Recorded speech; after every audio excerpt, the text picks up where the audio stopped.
In this episode of Cracking Copy, we're going to be discussing the importance of the brief. The brief being all the information that you need to impart to a copywriter so that they can nail your copy first time.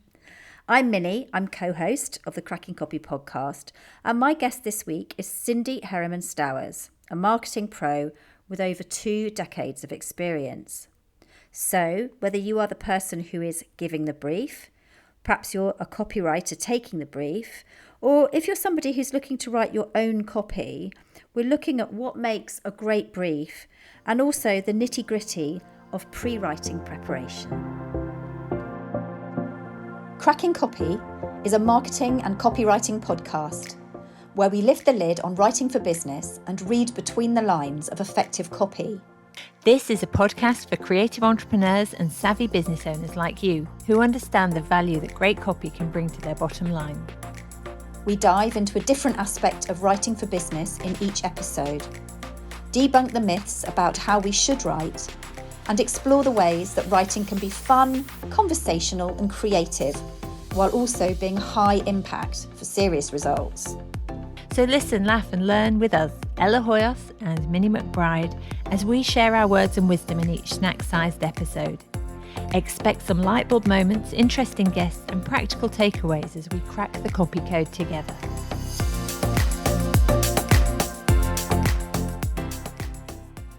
Well, welcome to the Cracking Copy podcast, Cindy. Thank you so much for coming along.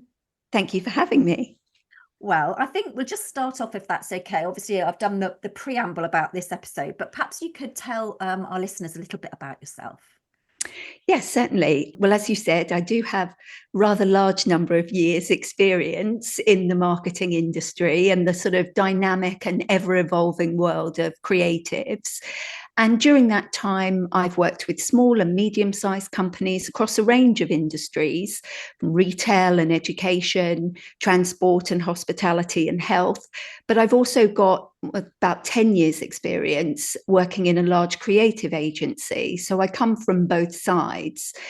And in terms of what I do, I suppose irrespective of my job title, whether that's been director of marketing or account manager or project manager, I really focus on a client's needs. So I'm committed to delivering really great outcomes for them, for their campaign or for their project, and ensuring that we sort of exceed their expectations and really develop that relationship.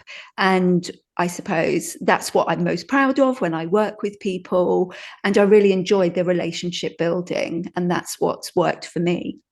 Yeah, so how we met, just so that our listeners kind of know, is that actually Cindy briefed me for a website job. And actually, I remember the brief was about 2 hours, wasn't it? And but we covered everything. And I'll never forget when I gave my first draft and you said, you've nailed it. And okay, that doesn't always happen, but it's so nice when it does happen. And I think part of that was that you and I were very open in our conversation. We got the most out of each other. You gave me so much information and hopefully I asked the right questions. So I think, that's really important. And obviously you have a lot of experience of taking briefs, giving briefs.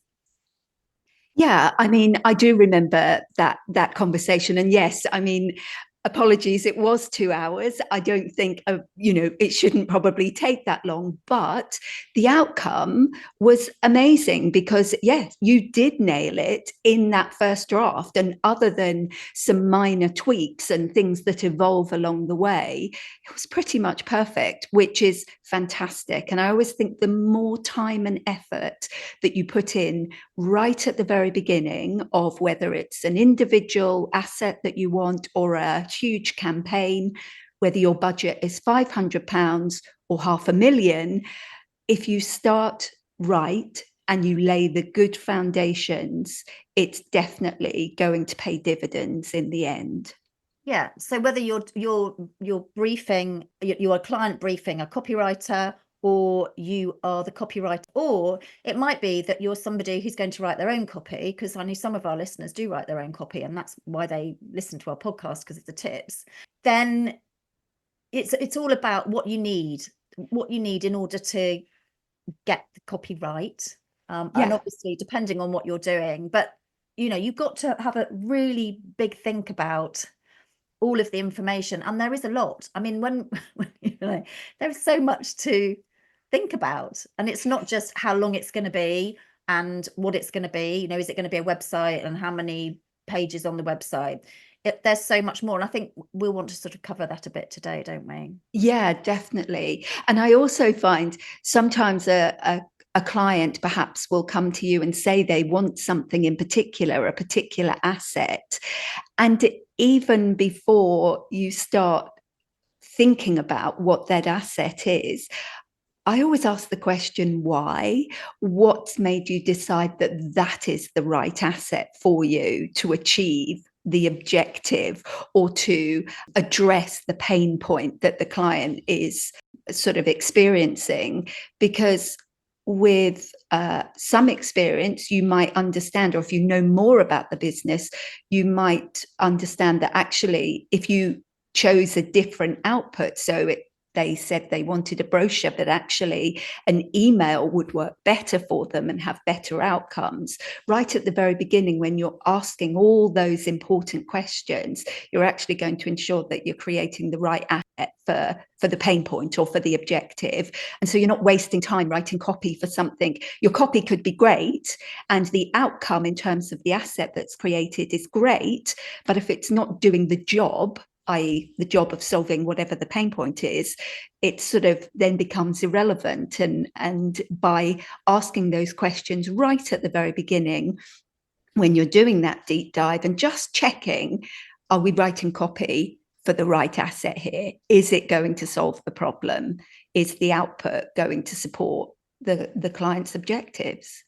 So interestingly, so all of that should have come out in a marketing plan rather than the brief. Most definitely. And one thing I would say is if you are taking the brief from a client and you are lucky enough to have worked with your client before, you've been involved and you understand their business objectives, you know that their marketing strategy is aligned with their business objectives, you understand the audience demographics, you know the customer journey, you know exactly where that asset or brochure or email or social media campaign is going to sit in the journey, then that's fine. You can get stuck straight in with, the brief for that asset. But if you don't know any of that, or if it's your own business and you're right at the very beginning, there are some really important things to do first before you decide, I need a brochure to sell my products, or I need a email to go out to an email client list.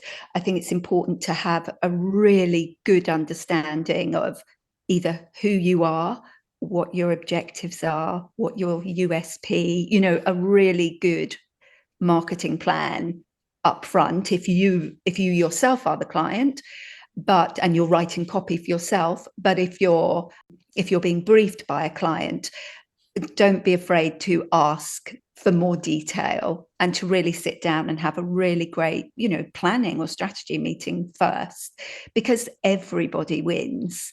The client gets a better outcome. You are successful in what you want to achieve for them. And that's how you're building relationships. Yeah. So actually what we're saying is, really, for the brief, if you haven't nailed your own marketing plan and you don't know what you're doing, you can't really brief somebody. Yeah. So, but also the information that is in the marketing plan, you have got to also impart that to the person who is writing your copy. Because if I don't know, let's say you're briefing me and I don't know what your unique selling point is, I don't know who your customers are. So actually, part of that beginning part of the brief is an overview, really, of the marketing plan, isn't it?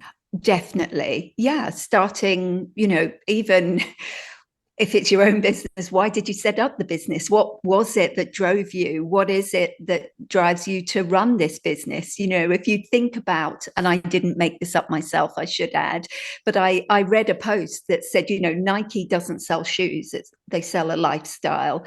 Disney don't sell movies, they sell dreams. Apple doesn't really sell computers or phones, they sell status.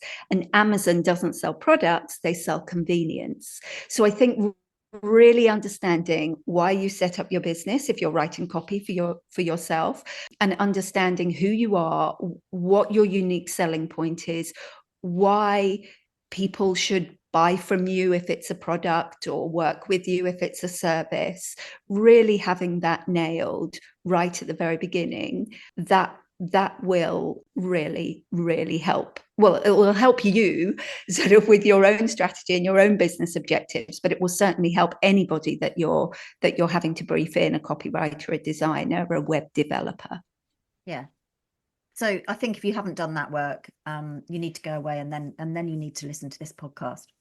Yeah, definitely. I'm sure within your show you've got some of those already listed where you've spoken to people who can help with that as well. So go back and listen to previous episodes. Exactly. And then on my socials, I actually did produce a marketing plan template, which actually maybe I should put a link to that. Yeah. The free marketing plan template, so I can put that in the show notes as well. But obviously this is about the brief, and obviously we've said that this is, you know, that sort of marketing strategy and plan is something that you do need to think about. And if you have got a new copywriter, you need to tell them all of that information. So you've got to know yourself, as you say, and your products and services, and things like the elevator pitch, which you would have in your marketing plan, is actually, so that's like a snapshot. If you're in an elevator and I was chatting to you, I can in very short sentence tell you what it is that I do, and who it benefits. So those kind of things are really helpful. Yeah, definitely. And then there's more of the understanding of what the actual objective is of this piece, shall we say, that's being written. Because if you're thinking about you want a brochure, so there's copy going to be written for a brochure, thinking about what you're actually going to do with that brochure once it's been printed. I mean, obviously there are things associated with even getting something printed. If it's going to be a digital brochure or a printed brochure, how many pages, whether it's landscape or portrait, whether if you are having it printed, the particular paper stock, what size is it, A6, A5, A4, how many you want printed. And actually, even giving that information to a copywriter is actually really helpful, because they've got the whole story. So they've got the story of what's happening. It shows that you've actually thought about everything.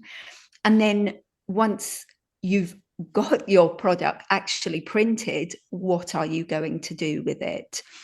How you're going to get it out to your audience, whether that's digitally or print. So when we talk about briefing a copywriter, yes, you're going to brief a copywriter on the words and the messaging, but I think it's really helpful for a copywriter to know the whole story. And you know, if we go back to our briefing, when I gave you the whole story, that enabled you to come up with the perfect copy first time. Yeah. And actually looking back just briefly about what you were saying about the asset itself, it's also what purpose it's going to have, isn't it? Because so why are you producing the brochure? Well, I want to post it to, I don't know, however many, up to my mailing list, and I want to sell off it. You've got that as well. So you've then got to think about, is it for selling? Is it just like a coffee table book? You know, or is it like what is it that you want to do with it, as well as what it's going to look like? I mean, obviously from my point of view, I want to know what size it is and everything because of the word count and how it's going to be. But then that would bring us very neatly to, this happens to me a lot, is that they have a design and they want the copy to fit. And I mean, yes, that happens, but ideally, right at the very beginning, you'd get all the stakeholders involved. So you wouldn't have a design. You might have your brand guidelines, definitely. And even a small business, if you are just one person and it's your business, I would still think about your brand. So presumably you'll have a logo and you'll have some colors associated with that. You'll have a typeface, so a font, and you'll have something that, probably 2 fonts that you would work with either on your website or on your socials. You'll have a style of imagery that you would want. So you could have your brand guidelines could consist of one page. Literally one page. I mean, I work with clients whose brand guidelines are 150 pages because they're bigger clients, they're global clients. And so from that perspective, they're being worked on by different countries, different agencies. So it's a very strict policy document, shall we say, and this is what you follow. But if it's just you and your company is small, that doesn't matter. Brand guidelines just give some direction for people who work with you when they're creating copy or design. And what I would say is in that briefing call, so if I am being briefed by a client, in an ideal world, I would have everybody that I'm going to be working with. So as, let's say, an account manager, I would have my copywriter with me. I would have my designer with me.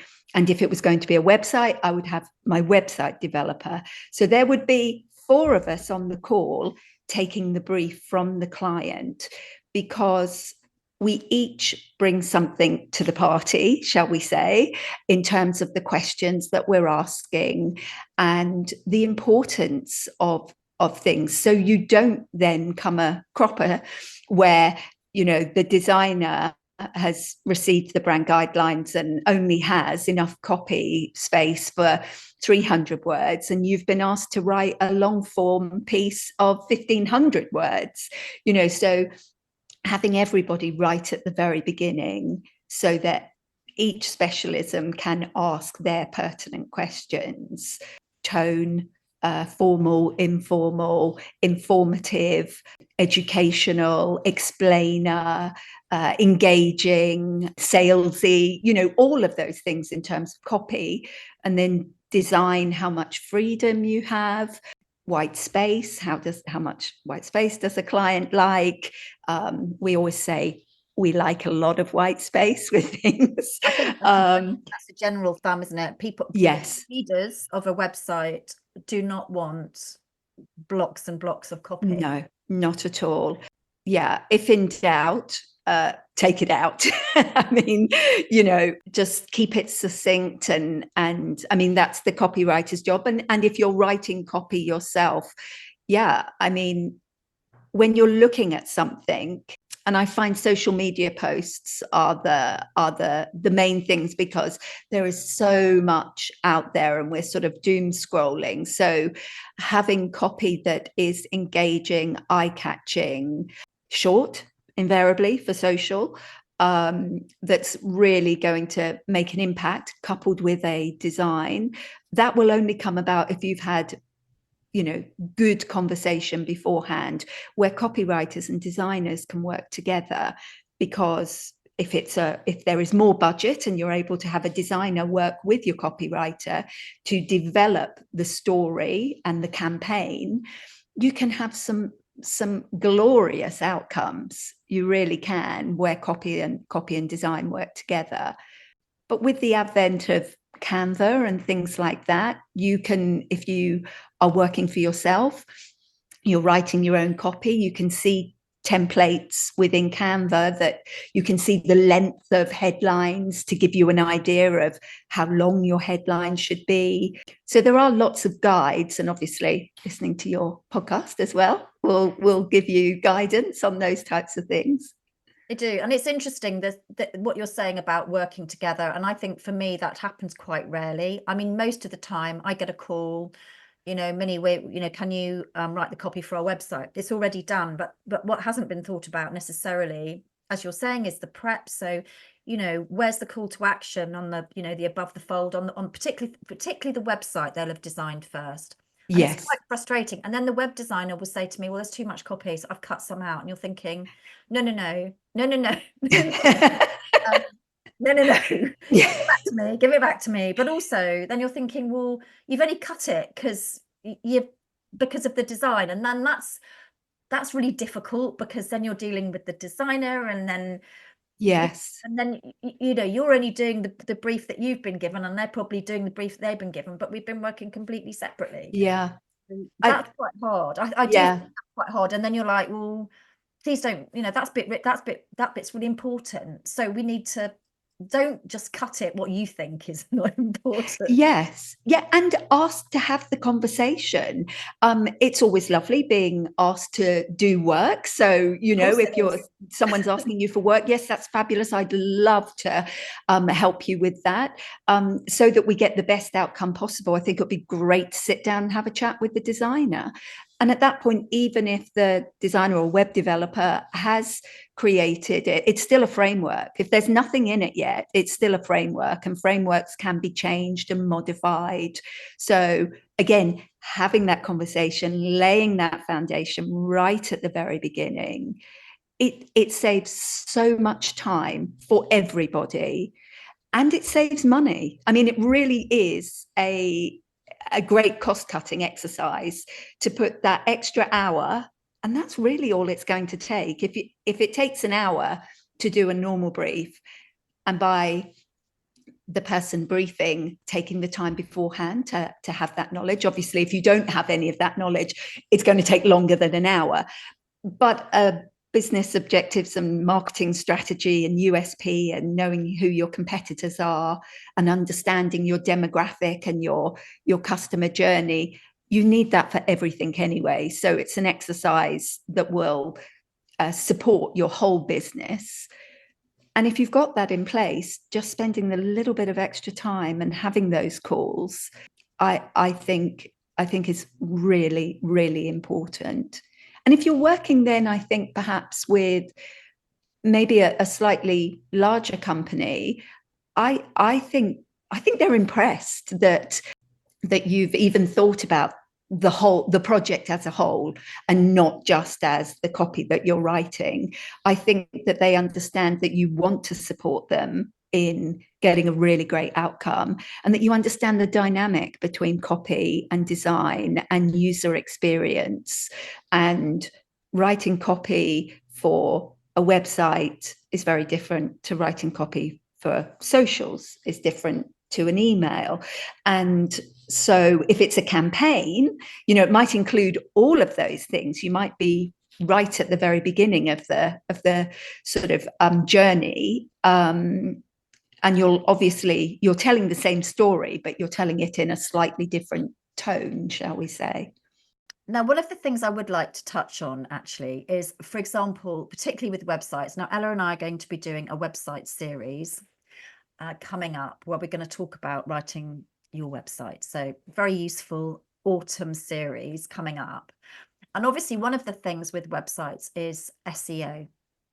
And I think that's a very interesting one, because I'm just interested to know, when you are dealing with clients, do they have like a list of their keywords? Because quite a lot of the time when I'm doing a website, I will research the keywords myself. So I do my own SEO, like copy words research. But I'll tell you what, how brilliant it would be if I was given a list. Yes. I think it depends on the size of the company. So that's what I would start with saying. Because I think if you have an online business and you're selling a product, or you're a beauty therapist or a hairdresser, or you're selling a service, your job actually is to do that job.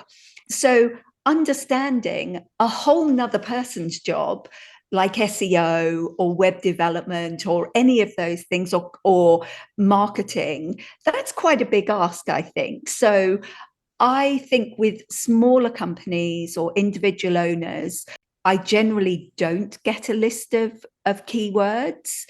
And so I would do that research myself.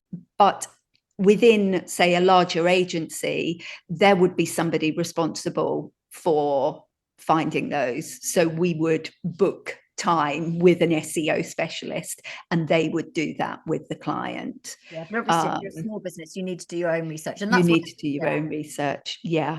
I mean, I don't want to dwell on that now and how you do it, because we're going to be talking about that in our series, website series. But I just thought it was interesting to see from your perspective whether you were ever given them, because I'm not, so I'm starting from scratch, and that's fine. But again, that's quite, it's a question you can ask in the brief. Is that much experience of what keywords or long keywords have been working for you or not, and they might not even know how whether they're working or not. So because obviously that's your starting point, because that's going to impact your copy, and obviously you're not going to want to keyword stuff but your copy, but you've got to still have some of those words present, because that's what people are searching for. Yeah, exactly.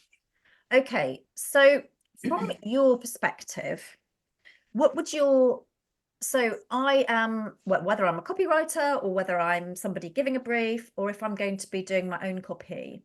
So from your experience, what are your top tips, do you think, for a successful brief? Top tips. So I would say define your clear objectives. What's the primary goal of what you're trying to achieve? So whether it's an individual asset or a campaign, what are you trying to achieve? Is it brand awareness? Is it lead generation? Are you trying to sell more products or sell your services? I think the objective should be crystal clear and obviously aligned with your broader business goals, but you yourself should really know what you're trying to achieve. So that would be my starting point. Yeah. And then, so that would be, if you have your briefing document, that would be your overview, really. This is what we're trying to achieve. And then I would include something about your audience. So really understand who your target audience is, understand the demographics and their behaviors.